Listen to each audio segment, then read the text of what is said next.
Well, thanks for joining us here on News 3 Now at 5. Trying to remember what show it is. I'm Eric Franke. Susan Simon is off today. Earlier today, a jury found Maxwell Anderson guilty of murdering Sade Robinson in Milwaukee County. That case gaining national attention after parts of her body were found in Wisconsin and also in northern Illinois. And now Anderson is facing 4 counts of first-degree homicide. Our Tanisha Shaw is breaking down that case. Solved her own case. My baby solved her own case. That's how I raise my kids. We don't give up. We are fighters. I demanded justice. A mother is continuing to mourn, but today, Sheena Scarborough says she witnessed justice for her 19-year-old daughter, Sade Robinson. She will be forever remembered as an angel, a light worker who has touched so many souls, so many lives in the Milwaukee community.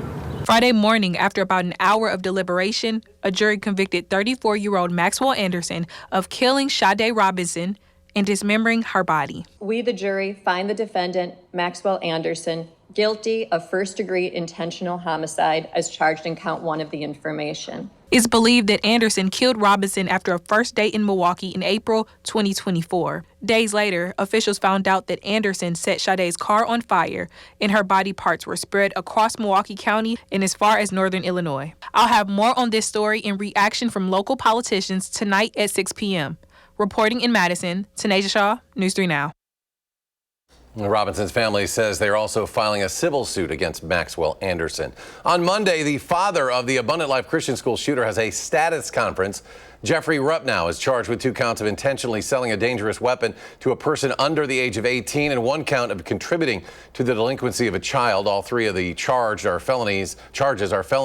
Court records allege Ruppnow gave his daughter access to multiple weapons while aware of her ongoing mental health issues. Ruppnow is currently out of jail on bond. His status conference again Monday. It is set for 1:40 in the afternoon. Smoky conditions are improving a bit. Rain could be on the way. Meteorologist Blaze Keller out of the weather patio with what's in store for our weekend. Blaze. That's right. Isolated to stray shower chances not only this afternoon, but continuing into the start of your weekend on Saturday. The better chance for more scattered showers and thunderstorms arrives on Sunday. We're going to quickly take radar 3000 up into the Dells area. That's where we do find just an isolated shower moving just north. Packwaukee moving into Montello right now. Further to the west, we find hit or miss showers pretty much across Juneau and Adams County, staying to the east of Tomah and northeast of Camp Douglas, in and around the Necedah area. So this is going to be kind of what we see tomorrow, but we're going to move that shower and thunderstorm chance out west during the morning and then across the state line,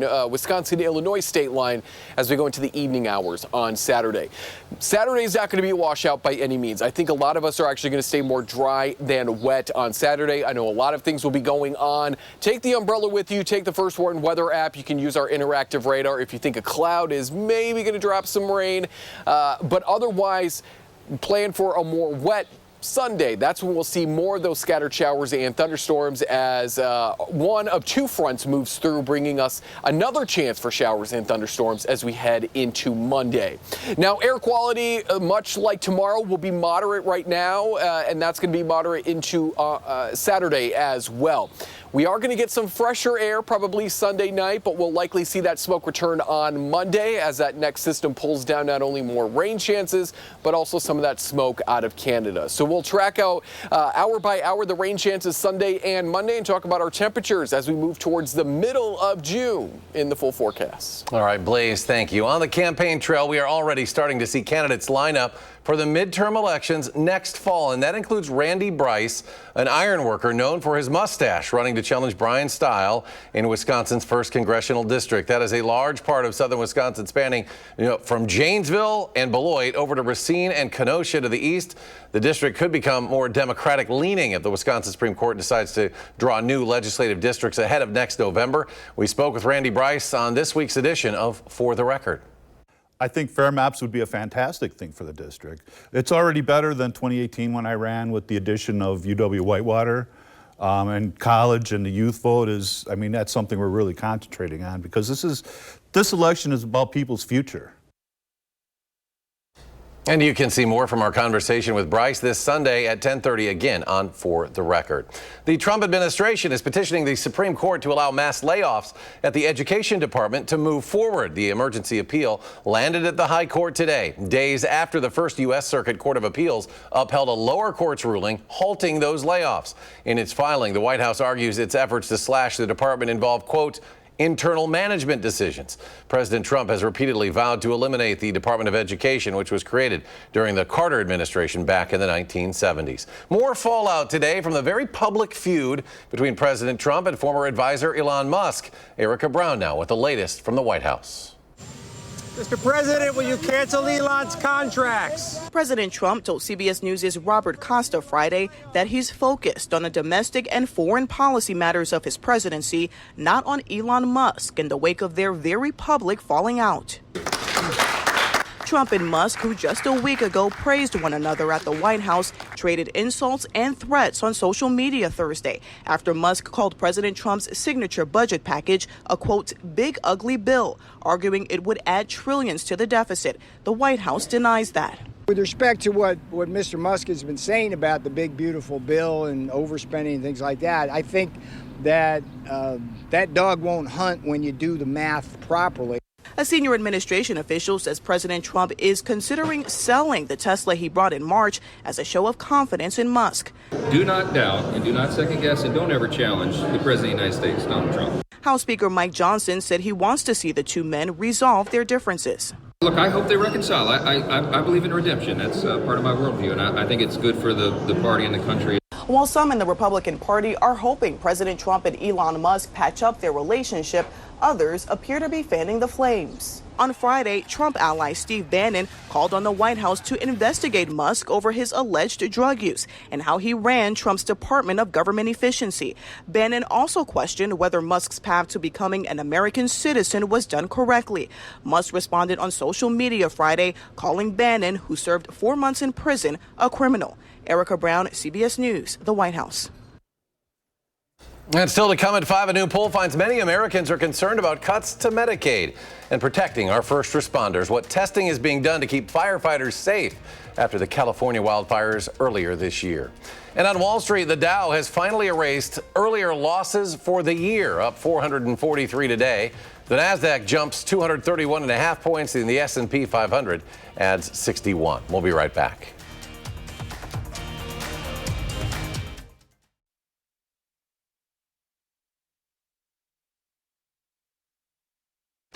And welcome back. More than half of Americans say they're concerned about proposed cuts to Medicaid. That's according to a poll by KFF. A majority of Americans fear the House GOP's sweeping economic package will hurt their families' ability to obtain and afford health care. Democrats and independents are more likely to feel this way compared to Republicans and supporters of the president. But even 1/3 of Republicans who were polled about this legislation are having a negative impact on their families. Southern California is still recovering nearly 6 months since wildfires ripped through the neighborhoods there, but now there are concerns about how those wildfires affect those on the front lines. Mary Bell Gonzalez tells us how experts are tracking the health of firefighters and what's being done to protect those who protect the public. I knew we were in for a battle. It was heading right towards an established neighborhood. This was just the beginning of what would become LA's most destructive wildfires and one of the largest disaster responses of Los Angeles Fire Department Captain Jeff Brown's decades-long career. I've been through some rather large incidents, civil unrest, some big brush fires, but nothing right on our home turf and to this magnitude. For weeks on end, firefighters worked to calm the flames. It was going house to house to house. The fire incinerating entire neighborhoods. All the plastics, all the metals, all the unknowns. That definitely poses some health concerns. And, a lot of us were pretty hurting in the lung category. Now, nearly 6 months afterwards, some of his firefighters are undergoing testing for fire-related health complications. We're getting some of those results, and we're basically trying to figure out and learn how we can reduce those toxins in our body right now. You take a listen to your lungs. Pulmonologist Ashraf El Sayegh, whose own home burned in the Palisades fire, opened this clinic at Providence St. John's Health Center in Santa Monica, specifically to help residents and first responders. These firefighters are exposed to first the fires, and then they're still there. They're working on the ground during the cleanup phase. So they are very exposed to toxins. Inhaler. In the short term, We're seeing a lot of pneumonias, a lot of bronchitis, sinus infections. We're still seeing, chronic cough, chronic shortness of breath.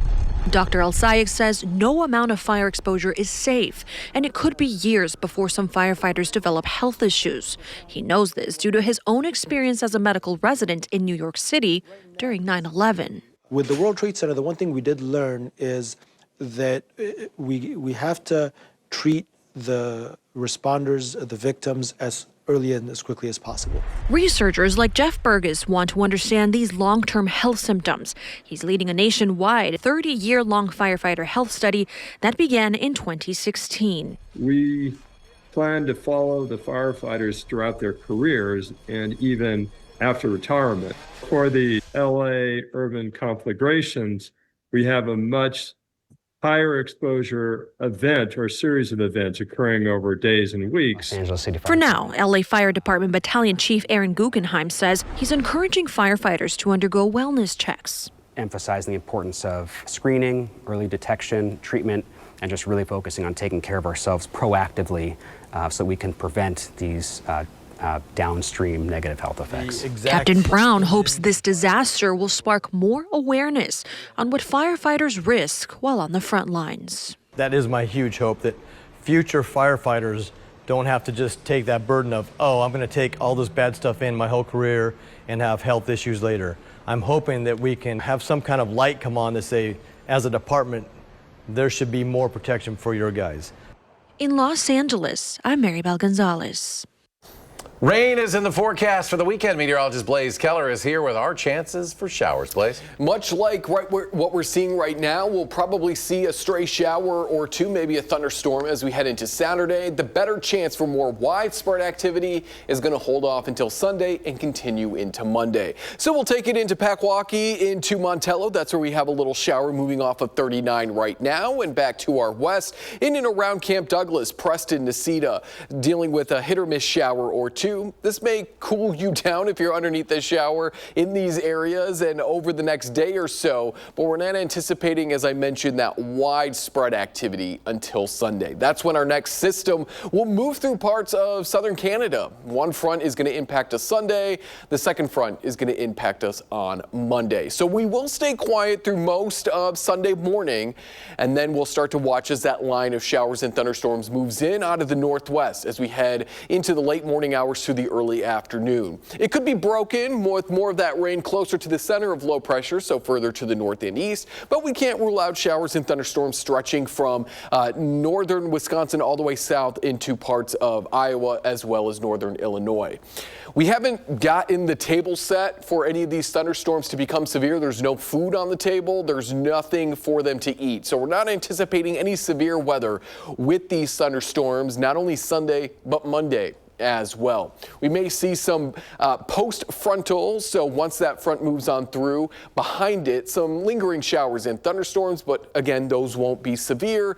We do quiet down as we go Sunday night into Monday, and then that second front will move on in, once again, out of the northwest and moving south and eastward as we go beginning in the late morning through at least the early to mid-afternoon hours on Monday, bringing another chance for not only scattered showers and thunderstorms, but cloud cover, and within that cloud cover, likely some smoke as well out of those fires out in Canada. The reason why we're not talking about any severe weather, why we haven't had any alert days, which I'm very thankful for over these last couple of days, is because of this high pressure system. It is very persistent, very strong out in parts of the Pacific. And because of that, it's pushing the jet stream off to our north. This may break down as we head closer to the middle of June. That would allow more systems into the West Coast and then travel their way eastward, impacting more of the United States, possibly the Midwest. So until that happens, probably not going to be dealing with any severe weather, but with that, we're also probably not going to be dealing with any heavy rain either. As that jet stream sits off to our north, though, we will sit underneath warmer temperatures. We got about a 50 to 60 to 70 to 80% chance of being warmer than average. So that's going to bump our temperatures into the 80s starting into the middle of next week. And so far, we've only accounted for 7 days in the 80s in the Madison area. We spent more time in the 20s, in the 40s, in the 50s, even the 60s and 70s than the 80s. So we got to rack up this number a little bit, and that's going to change as we head into the middle of next week. We're still staying in those mid 70s, so right around where we should be for this time of year through at least the weekend. Again, keep that umbrella handy Sunday and Monday. Just keep the First Warn weather app handy on Saturday, because not all of us will see that shower and thunderstorm activity on Saturday. A hit or miss shower or thunderstorm, much like today, Tuesday, Wednesday, and Thursday of next week. But starting Wednesday, we're in the 80s through at least that following Sunday. Stay with News 3 now. We'll be right back.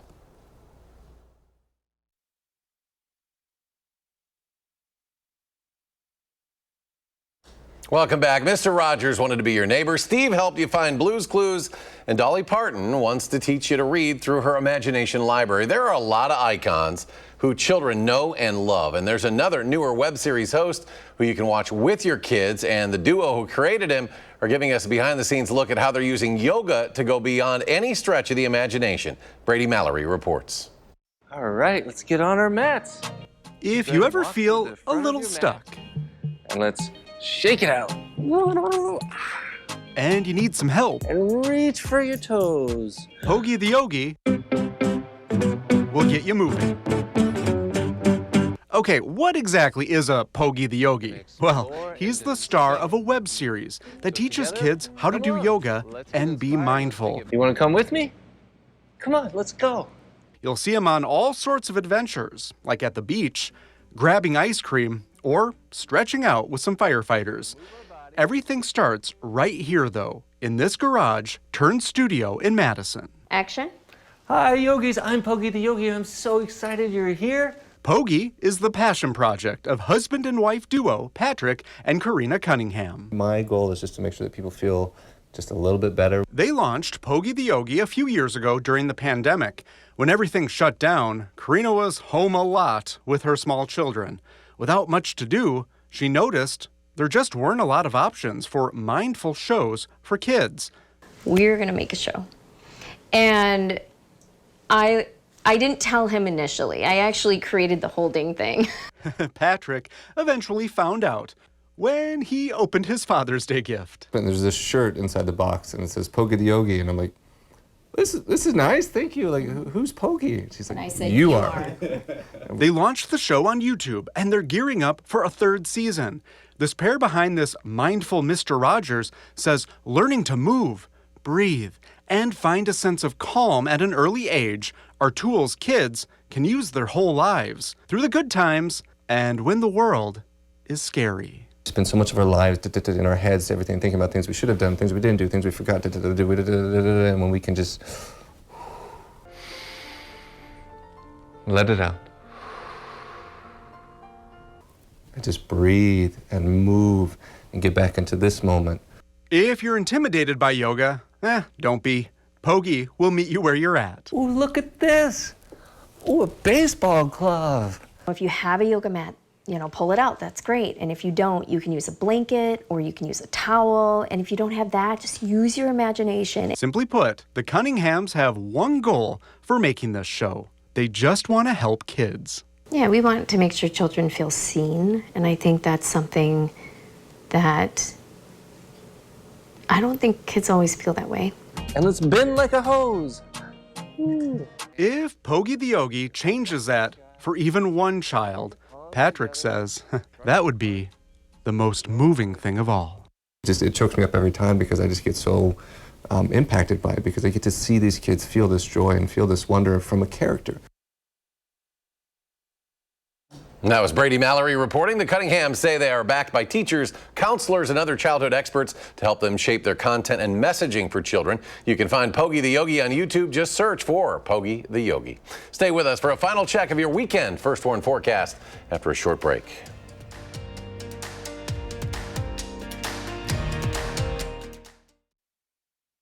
Well, Blaze is back as we look to the weekend, hoping the rain can fall off of us, stay away a bit for the golf tournament. Yeah, I mean, today was a pretty decent day. We've held up on the rain chances, at least in Dane County. That's going to probably change a little bit tomorrow, but I think a lot of us will stay dry, including Dane County on Saturday. We'll keep an isolated chance, mid-70s with light northeasterly winds turning out of the southeast. The better chance for more widespread rain is going to be Sunday into Monday. So you're definitely going to want those umbrellas to end the weekend and kick off next week. And then we see in the 80s starting Wednesday through that following weekend. All right, Blaze, thanks. Thanks for watching. The CBS Evening News is next. We'll be back in 30 minutes for News 3 Now at 6, and you can always find us streaming 24/7 at Channel 3000+.